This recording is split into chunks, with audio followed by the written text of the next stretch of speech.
Hi dears, ഇന്ന് നമ്മൾ അമൃതം പൊടി വെച്ചിട്ട് ചെയ്തെടുക്കുന്ന നല്ലൊരു സ്വീറ്റ് റെസിപ്പിയാണ് കേട്ടോ ഉണ്ടാക്കുന്നത്. അപ്പോൾ നമുക്കിതെങ്ങനെ ഉണ്ടാക്കാമെന്നുള്ളത് നോക്കാം. അതിന് വേണ്ടിയിട്ട് ഞാനിവിടെ അമൃതം പൊടി എടുത്തിട്ടുണ്ട് കേട്ടോ. 1 കപ്പ് അമൃതം പൊടി എടുത്തിട്ടാണ് കേട്ടോ ഇത് ചെയ്തെടുക്കുന്നത്. ഈ ഒരു സമയം തന്നെ നമ്മൾ ഇത് സെറ്റാക്കി എടുക്കുന്ന ഒരു പാത്രത്തിലേക്ക് ഇത്തിരി ഒന്ന് നെയ്യ് തടവിയിട്ട് വെക്കുന്നുണ്ട്. അപ്പോൾ നമ്മൾ ചെയ്ത ഉടനെ തന്നെ നമുക്കിതിലേക്ക് മാറ്റാൻ വേണ്ടിയിട്ട് പറ്റും. പാത്രമൊക്കെ ഒന്ന് സെറ്റാക്കി വെച്ചതിന് ശേഷം നമ്മളിത് അമൃതം പൊടി ചൂടാക്കി എടുക്കുകയാണ് കേട്ടോ ചെയ്യുന്നത്. അപ്പോൾ അത്യാവശ്യം അടി കട്ടിയുള്ള ഒരു പാത്രത്തിലിട്ടിട്ട് നമ്മളിതൊരു 10 മിനിറ്റെങ്കിലും ഒന്ന് നന്നായിട്ട് ചൂടാക്കി എടുക്കണേ. അപ്പോൾ ഫ്ലെയിം ഒട്ടും കൂട്ടി വെക്കാൻ പാടില്ല. അതുപോലെ തന്നെ നമ്മുടെ ഈ ഒരു അമൃതം പൊടിയുടെ കളറും മാറിപ്പോകാനൊന്നും പാടില്ല. അപ്പോൾ നമുക്കിത് നന്നായിട്ടൊന്ന് വറുത്തെടുക്കാം. അത്യാവശ്യം നന്നായിട്ടൊന്ന് ചൂടൊക്കെ ആയി കഴിഞ്ഞ് കഴിഞ്ഞാൽ നമ്മളിതിലേക്ക് പൊടിച്ച പഞ്ചസാരയാണ് കേട്ടോ ചേർത്ത് കൊടുക്കുന്നത്. അപ്പോൾ അമൃതം പൊടിക്ക് മധുരമൊക്കെ ഉള്ളത് കൊണ്ട് തന്നെ ഞാനിതിലേക്ക് 2 ടേബിൾ സ്പൂൺ അളവിൽ പഞ്ചസാരയാണ് കേട്ടോ ഇട്ട് കൊടുത്തിട്ടുള്ളത്. പൊടിച്ചിട്ടെടുക്കാൻ വേണ്ടിയിട്ട് ശ്രദ്ധിക്കണേ. ഇനി നമ്മളിതിലേക്ക് 1/4 ടീസ്പൂൺ അളവിൽ ഏലക്ക പൊടിച്ചതാണ് കേട്ടോ ചേർത്ത് കൊടുക്കുന്നത്. നല്ലൊരു ഫ്ലേവറിന് വേണ്ടിയിട്ടാണ്. അപ്പോൾ അതും കൂടി ഇട്ടിട്ട് നന്നായിട്ട് ഇതൊന്ന് ചൂടാക്കി എടുക്കുന്നുണ്ട്.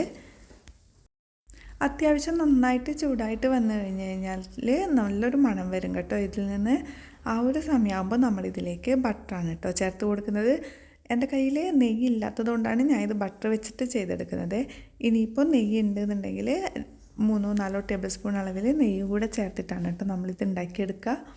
അപ്പോൾ ബട്ടർ വെച്ചിട്ടായാലും നെയ്യ് വെച്ചിട്ടായി കഴിഞ്ഞാലും നല്ല ടേസ്റ്റ് തന്നെയാണ് കേട്ടോ ഇത് കഴിക്കാൻ വേണ്ടിയിട്ട്.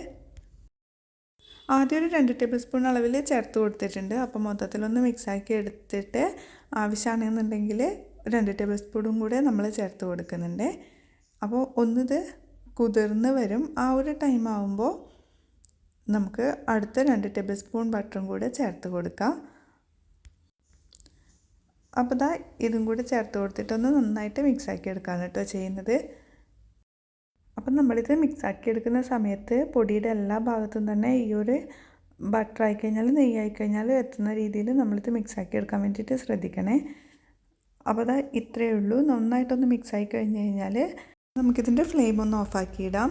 അതുപോലെ തന്നെ ഇത് ഈ ഒരു ഭാഗത്തിലാണ് കേട്ടോ ഉണ്ടാവുക. നന്നായിട്ട് കുഴഞ്ഞ് മാവ് രൂപത്തിലൊന്നല്ല ഉണ്ടാവുക. ഈ ഒരു പൊടി രൂപത്തിൽ തന്നെയാണ് കേട്ടോ നമ്മളിത് സെറ്റാക്കി എടുക്കുന്നത്. മുഴുവനായിട്ട് ഈ ഒരു പാത്രത്തിലേക്ക് ഇട്ട് കൊടുത്തതിന് ശേഷം നമ്മളിത് നന്നായിട്ടൊന്ന് പ്രസ് ചെയ്തിട്ട് കൊടുക്കുന്നുണ്ട്.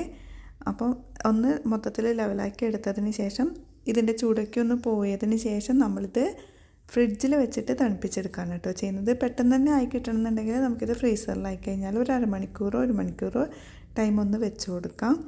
ഇപ്പോൾ അത്യാവശ്യം ഈ ഒരു ചൂടുള്ള ആ ഒരു ടൈമിൽ തന്നെ നമ്മളിതിലേക്ക് വരയിട്ട് കൊടുക്കുകയാണ് കേട്ടോ ചെയ്യുന്നത്. അങ്ങനെയാണെങ്കിൽ നമുക്ക് തണുത്ത് കഴിഞ്ഞ് കഴിഞ്ഞാൽ നമുക്ക് പെട്ടെന്ന് തന്നെ ഇത് പീസാക്കി എടുക്കാൻ വേണ്ടിയിട്ട് പറ്റും.